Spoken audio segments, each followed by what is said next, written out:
আমরা ব্যক্তিগত চিন্তাটা আগে করি, নিজের ফিকির, নিজের কবরের ফিকির, নিজের এলেম, নিজের আমল, নিজের পরিবার, নিজের রিজিক। যাদের জন্য হারামে যাচ্ছেন কেউ সাথে যাবেন, কেউ সাথে যাবে না, না আপনার গার্লফ্রেন্ড, না আপনার বউ বাচ্চা, কিচ্ছু না। এগুলো তো শুধু মায়ার বাঁধন, মায়ার বাঁধন না, মায়ার বাঁধন। যদি এগুলো নিয়ামত হয় আলহামদুলিল্লাহ, যদি এগুলো দুনিয়াতে আপনার ফিতনা সৃষ্টি করে আপনি আসহাবুল কাহফ হয়ে যান। এরপরে যদি সামর্থ্য হয়, আল্লাহ পাক আপনাকে জ্ঞান দেন, আপনাকে পলিটিক্যাল পদ দেন, ইকোনমিক সেকশনে জ্ঞান দেন, ইত্যাদি ইত্যাদি, আপনাকে আল্লাহ যে সেকশনে রাখবেন সেখান থেকে দিনের খেদমত করবেন, পারবেন না ইনশাআল্লাহ? ডক্টর হয়েছেন, রোগীদের ফিস কমায় দেন, ট্রিটমেন্ট ইজি করে দেন। হ্যাঁ, ডক্টর হন, একজন ভালো ডক্টর হন, কসাই হন। ইঞ্জিনিয়ার হন, একজন সৎ ইঞ্জিনিয়ার হন, চোর হন। আপনি যেখানে থাকবেন সেখান থেকেই আপনি খেদমত করতে পারবেন। সবাইকে আলেম হতে হবে জরুরি না। আগে বলছি, বিভিন্ন সেকশনে মানুষ আমাদের লাগবে এবং প্রত্যেকটা সেকশনেই তাওহীদপন্থী ইমানদার মানুষ লাগবে। এখন পৃথিবীতে যত মানুষ পথভ্রষ্ট হচ্ছি আমরা, আমাদের এই দুইটা খাসলতের কারণে। আমরা অমরত্ব আশা করছি, আমাদের চলাফেরা দেখলে মনে হয় আমরা মরবো না, পরকালীন কনসেপ্ট বাদ। একটা হচ্ছে চিরস্থায়িত্ব, ক্ষমতা, এই যে ক্ষমতার দাম, এই দুটো আমাদেরকে কিন্তু পথভ্রষ্ট করছে। ঠিক একই অস্ত্র ছিল ইবলিসের। সূরা আরাফ পড়ে দেখেন, আমি কোনো কিছু বানিয়ে বলছি না, পড়ে দেখেন সূরা আরাফ। আল্লাহ বলছেন, মনে রেখো আদমের সন্তানরা, ইবলিস কিন্তু শুধু তোমার পিতামাতাকে জান্নাত থেকে বের করেই দেয় নাই, বরং গাছের কাছে নিয়ে গিয়েছিল, ফল খাওয়ার সাথে সাথেই তাদের গায়ের পোশাক খুলে পড়ে গিয়েছে।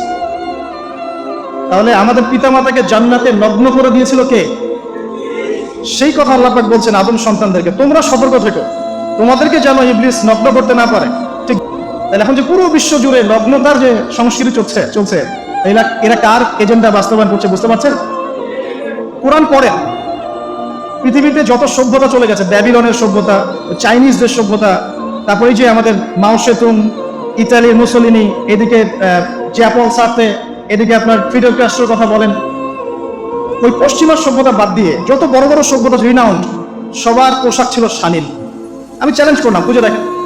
এমনকি আইয়ামে জাহিলিয়াত যেটা আমরা বলি, নবী সাল্লাল্লাহু আলাইহি ওয়াসাল্লাম যখন জন্ম নেননি তার আগের সময় কোনো, ওই সময়ে যে মানুষ জেনা করতো, মেয়েকে যে কন্যা সন্তানকে জীবিত দাফন করতো, তারপরে ওদের পোশাক শালীন ছিল।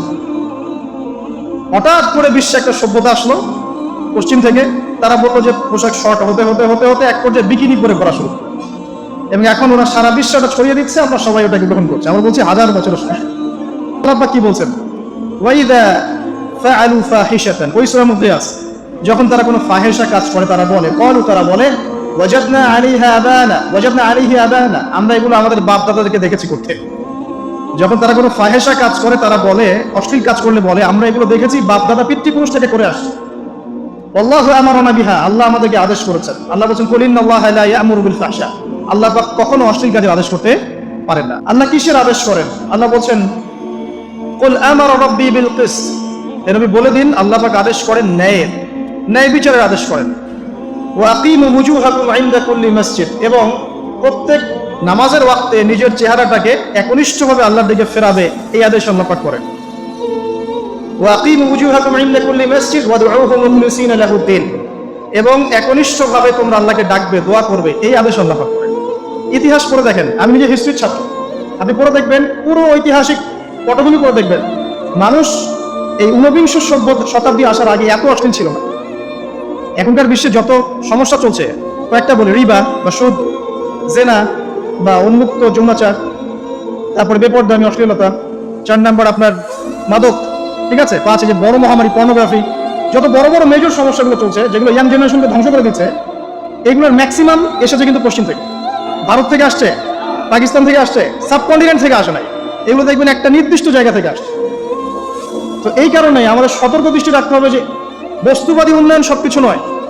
হ্যাঁ, আমরা জিডিপি বাড়ালাম, ইন্ডাস্ট্রিজ গড়লাম, মঙ্গলে চলে গেলাম, চাঁদে গেলাম, ওকে ফাইন, এগুলোর কেউ বিরোধিতা করবে না, এটা ভালো, নেশনকে এগিয়ে নিতে হবে, এটাই এডুকেট তারও নয়, এবং এডুকেটেই করতে হবে, কিন্তু নৈতিকতার বিসর্জন দিয়ে নয়। বিশ্বাসী ভাই, আল্লাহকে বাদ দিয়ে, রাসূলকে বাদ দিয়ে এই বস্তুবাদী উন্নয়ন আমাদের পরকালকে বাঁচাতে পারবে না। তো পরকালকে বাঁচিয়ে রেখে আমার দুনিয়াবী উন্নয়ন করতে হবে, এবং দুনিয়ার উন্নয়নটা অবশ্যই জরুরি। সারা বিশ্ব যখন এগিয়ে যাচ্ছে, আমরা কেন পিছিয়ে থাকবো? আমি তো এটাও বলি যে এটা অনেক মাদ্রাসার লাইনে যারা আছেন তারা আমার সাথে একটু বিরোধিতা করেন এই বিষয়ে, কিন্তু আমি নিজেই বলি যে সিলেবাসের মধ্যে পরিবর্তন নিয়ে আসার চেষ্টা করতে হবে। শুধুমাত্র এককেন্দ্রিক শিক্ষায় কেন শিক্ষিত হবো? এই যুগে চলার জন্য যে উপকারী জ্ঞানগুলো দরকার সেগুলো শিখতে হবে আমাদেরকে। শুধু যদি আমি মুখস্থ করে যাই এই জ্ঞানটা আমার কি কাজে দিবে আমাকে বলে। এই কথাটা অনেকে নেগেটিভলি নেয়, কিন্তু আমি আসলে তাদের ব্যাপারে তাদের সাথে তর্ক করতে চাই না। আমি আমার কনসেপ্ট লালন করি, আমি এতটুকুই বলছি। এবং যারা শিক্ষিত মহল আছেন, বুদ্ধিজীবী মহল আছেন, যারা দেশ সম্পর্কে ভাবেন, যাদের নিয়ে ভাবেন, উম্মা নিয়ে ভাবেন, তারা কিন্তু আমার সাথে একমত হবে ইনশাআল্লাহ যে আমরা কিন্তু এই জায়গাটাতে পিছিয়ে পড়তেছি। আল্লাহ পাক আমাদেরকে কনস্ট্রাকটিভ সিলেবাসে পড়াশোনা করার তৌফিক দান করুন। সবাইকে কি আলেম হতে হবে?